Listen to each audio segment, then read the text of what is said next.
क्षेत्र और क्षेत्रज्ञ का वर्णन है।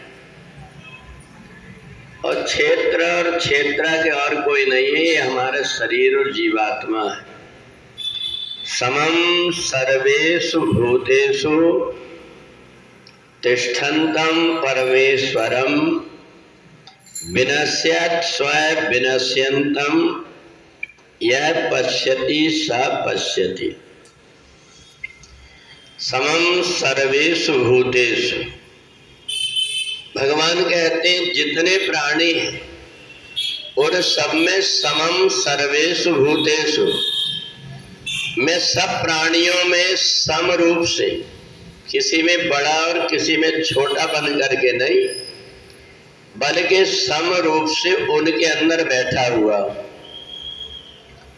और उसको शरीर मिल गया है। अब इन दोनों के द्वारा अलग अलग चीज उत्पन्न हो जाती है। वो उत्पन्न होती प्रकृति, उसका स्वभाव, उसकी इंद्रियां, उसके विचार और उसके कर्म, ये सब दोनों के योग से, शरीर और आत्मा दोनों के योग से उत्पन्न हो जाते हैं।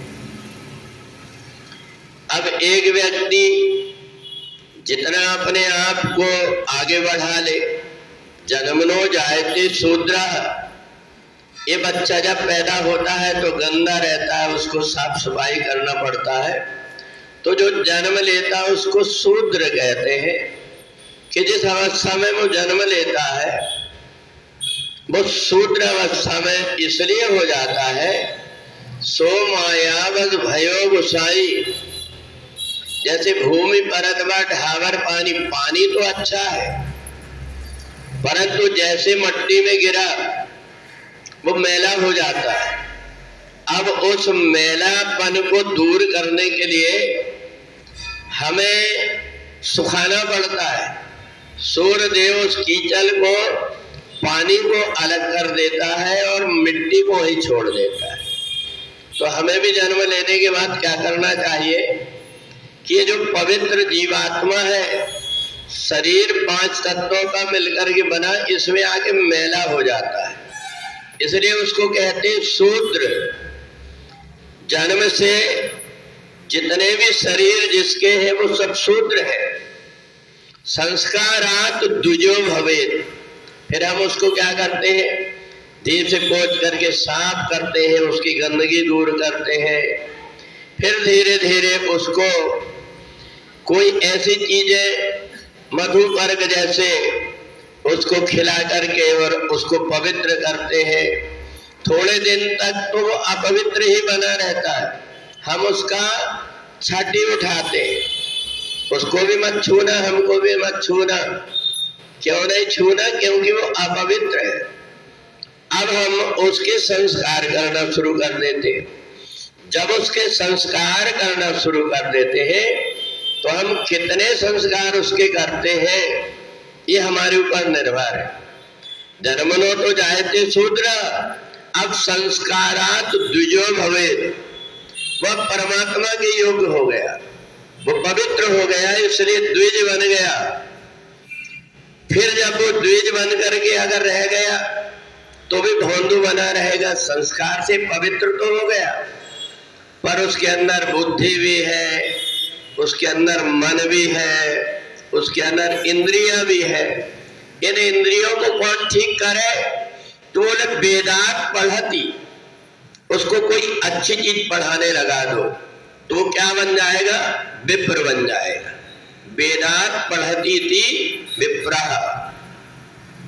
अब वही जीवात्मा जिसको हम अपवित्र कहते थे, अब जब वो संस्कार लगा करके, जब वो बढ़िया जनेऊ पहन करके, तिलक लगा करके और भगवान की कंठी धारण कर लेता है तो वही व्यक्ति फिर जाकर के विप्र कहला जाता है।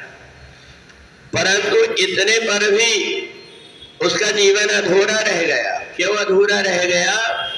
क्योंकि उसका जन्म केवल इसलिए नहीं हुआ है कि केवल अपने शरीर को पवित्र कर लिया, अब उसको कोई अच्छी चीज सीखना है। अब अच्छी चीज सीखने के लिए गया, हमको गाड़ी चलाना आ गया, लोहा की चीज ही हमने चलाए, पर हमारी आत्मा को चलाना नहीं आया।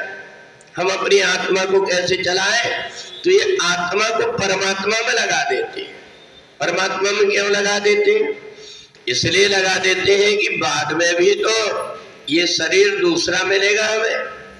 जैसे हम पुराने वस्त्र को छोड़ करके नए वस्त्र पहनते हैं, तो पुराने वस्त्र को छोड़ करके नए वस्त्र पहनेंगे तो नए वस्त्र तो हमको बनाना पड़ेगा। इसलिए जब दूसरा शरीर बने तो इसके लिए हमें परमात्मा की भक्ति करना पड़ता है। और परमात्मा की भक्ति जब व्यक्ति करने लगता है, जब देखता है कि वो परमात्मा अनेक रूप में है, इदम खलविदम ब्रह्म, जहां जो कुछ दिखाई दे रहा है वहां वो परमात्मा ही दिखाई दे रहा है, तो वो हर जगह क्या देखने लगता है? परमात्मा को देखने लगता है। और जब परमात्मा को देखने लगता है तो उसको कहते हैं ब्राह्मण। ब्रह्म जानेति ब्राह्मण, वो जीवात्मा पवित्र हो गया। अब उसने परमात्मा को जान लिया, परमात्मा के गुण को समझने की कोशिश किया। चेतन है, अमल है, सहज सुखराशि है, ये जन्म और मरण से परे है। हम अपने शरीर की जो है मोह और आसक्ति को अलग करके आत्मा का भी ध्यान रखते हैं। जब आत्मा का ध्यान रखते हैं तो हमारे अंदर अच्छे गुण आ जाते हैं।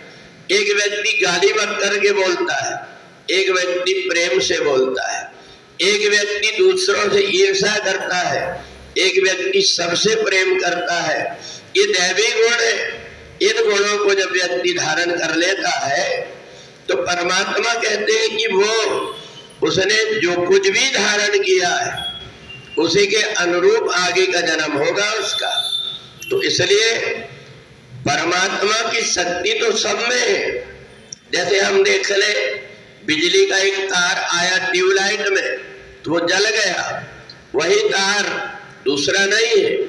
वही तार पंखा में आया तो वो जला नहीं है बल्कि घूमने लगा।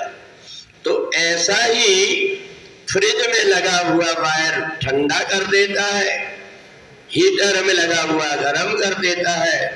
ऐसा ही हमारे ऊपर है। क्षेत्र और क्षेत्रज्ञ, शरीर और आत्मा दोनों का भगवान ने भेद बताया। इस संसार में तुमने सब सीख लिया पर परमात्मा को नहीं जाना तो तुम्हारा पूरा जीवन बेकार हो जाता है। तो इसलिए हमें शरीर को प्राप्त करके साधन धाम मोक्ष कर द्वारा पाए न यही परलोक समारा, सो परत्र दुख पावही सिर धुन धुन पछताए, कामई क्रोध ईश्वर ही मिथ्या दोष लगाए। तो फिर दूसरों को दोष देता है, परंतु करनी करे फिर क्यों डरे, कर करनी पछताए, बोए पेड़ बमोर का तो आम कहां से पाए। ये जो अपवित्र शरीर हमारे पास में है, हम परमात्मा की जितनी सेवा करेंगे उससे पवित्र हो जाएगा। नहीं तो इसमें आत्मा तो अच्छी है, अगर मैला कटोरा है उसमें अच्छा दूध भी डला हुआ है तो कोई उसको ग्रहण नहीं करता। ऐसे शरीर को सेवा के द्वारा जो पवित्र कर लेता है वो वास्तव में अपना आत्म कल्याण कर लेता है। बोले वृंदावन बिहारी लाल की।